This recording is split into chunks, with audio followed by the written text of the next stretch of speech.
Hello everyone, আসসালামু আলাইকুম। কেমন আছো সবাই? আজকে নিয়েছি ফুলকপি, টমেটো, সিম, আলু দিয়ে রেসিপি হবে, নিরামিষ রেসিপি। প্রথমে এগুলো ভালোভাবে ধুয়ে নিলাম, ভালোভাবে সুন্দরভাবে পরিষ্কার করে নিলাম। তারপর কড়াইতে দিয়ে তেল গরম করে নিলাম।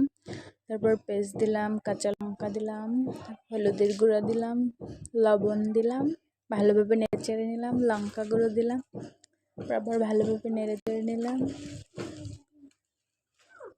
তারপর সবজিগুলো দিয়ে দিলাম, আস্তে আস্তে ভালোভাবে নেড়ে চেড়ে নিলাম, ভালোভাবে কষিয়ে নিলাম।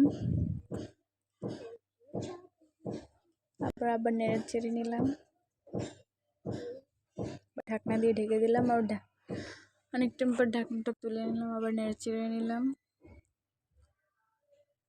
তারপর জল দিয়ে দিলাম, আবার নেড়ে চেড়ে আবার ঢাকনা দিয়ে ঢেকে দিলাম। তারপর ধনে পাতা দিয়ে দিলাম।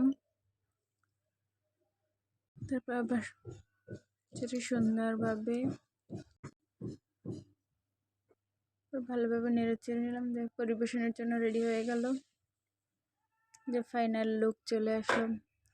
সবাই ভালো থাকবেন, সুস্থ থাকবেন। আজকের ব্লগটা এই পর্যন্তই। খোদা হাফেজ। সবাই ভালো থাকুন। পরবর্তী ব্লগের জন্য অপেক্ষা